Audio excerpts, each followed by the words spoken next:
Wow, good news po ito, 95% na nga ba ang kagalingan ng ating Prinsesa Rina? Ate Roda ay sinabi na talagang nasa 95% na daw po ang kagalingan ni Rina.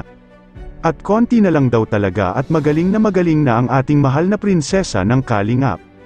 Ang tanging kulang na lang ay mapaglabanan ni Rina ang takot at kahinaan ng loob dahil maraming bagay daw ang kinatakutan ni Rina na hindi naman daw dapat katakutan. At kailangan ay laging napapalakas ang loob niya dahil madalas daw sinasabi ni Rina na hindi niya kaya yung mga bagay na dapat niyang kayanin. Kaya naman palagi daw itong sinasabihan ni Ate Roda na kaya mo yan at walang hindi kakayanin. Sa tingin ko kaya humihina ang loob ni Rina noon ay dahil parang lagi siyang nakadepende kay Lolo Nestor. Dahil nga wala itong ginawa noon sa kanila kundi ang matulog at kumain lang. Hindi tinuturuan ng mga gawaing bahay at masyado itong binibaby ni Lolo Nestor. Mali talaga ang pagpapalaki ni Lolo Nestor kay Rina.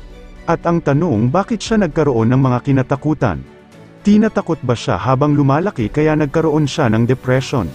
Hay nako, kawawang Rina, sayang na bata talaga kung hindi ito natagpuan ng Kalingap. Mabuti na lang sa awa ng Panginoon ay natagpuan siya ng Team Kalingap. Kung hindi baka hanggang ngayon ay nagdusa pa din si Rina sa kanyang karamdaman. Kaya salamat talaga sa Team Kalingap na siyang ginawang instrumento upang maging daan na matulungan at makilala natin ang ating mahal na Rina.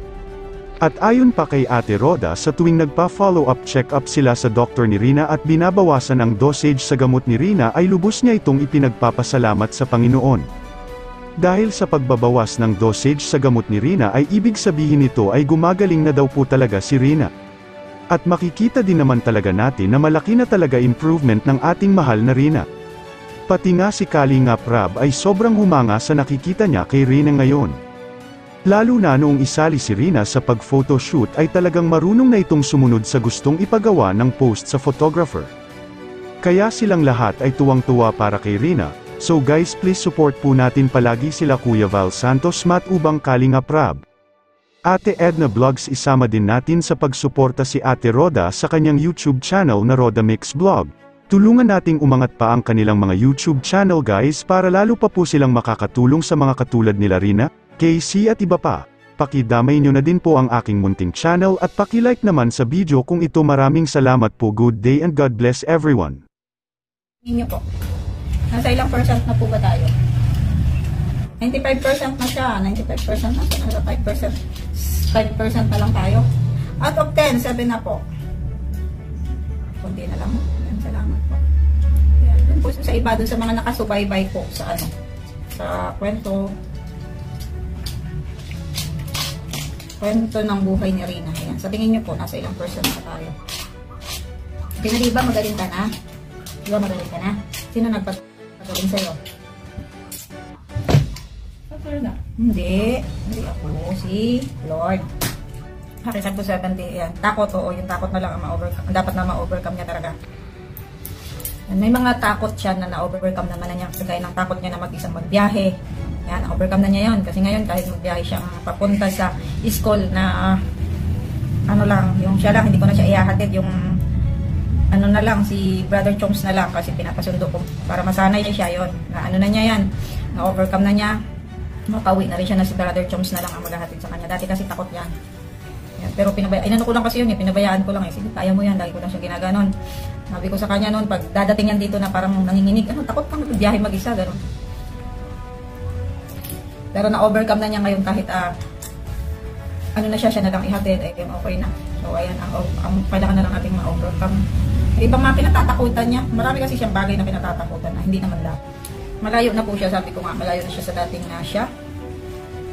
Malayo na yung kanyang narating. Pero mas marami pang ano pwedeng mangyari sa kanya, marami pang magagandang bagay na mangyayari sa kanya. Kaya hindi po sayang yung panalangin niyo para sa kanya. Ngayon, nararanasan niya mag-aral, nararanasan niya yung parang maging isang kabataan, kagaya nung nakasama siya sa Kalingap Angels, ayan, at least nakasama siya, na experience niya yung ganon. Thank you so much kay Kalingap Rab. Na experience niya na, yun, sumama sa mga kabataan. At saka yung pagiging independent. Hindi pa rin naman, pero at least ngayon, may mga bagay na pinakaya na niya. And kailangan niya lang talaga laging papalakasin ng loob. Kaya mo yan, ganun, yung mga ganun. Siya po kasi yung kahit sa school, pag sa paces nila, pag nag-ano sila sa paces, pag nagawa na niya, consult pa niya sa teacher niya. Lagi siyang nakakonsult. Okay na ba ito, teacher? Tama ba ito, teacher? Yung mga ganun. Basta nakahanda yung damit niya. Ano man lang siya ngayon pang PE, pero hindi ko na po sa'yo may papasilip. Ako po, pag sinabi niya, hindi ko to kaya, sabi ko, kaya mo yan. Kailangan ko talaga laging palalakasin yung kanyang loob. O, nakapanood ko ngayon. Parang ganun si Reyna dati, yung hinang-hina. Alam niyo po, yung gamot na iniinom nila ay nakakapanghina talaga. Sobrang, ano po nito, lakas ng epekto sa kanila. Si Casey, tinanong ko si Casey, no? Nandito si Casey. Sabi ko, Casey, pag uminom kayo ng gamot na ganito, ano yung nararamdaman niyo? Parang ano daw sila?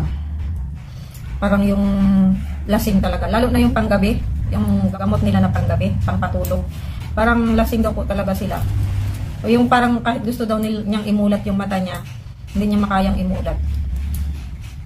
Parang may nakadagan daw po. So malakas po at pampatulog yun.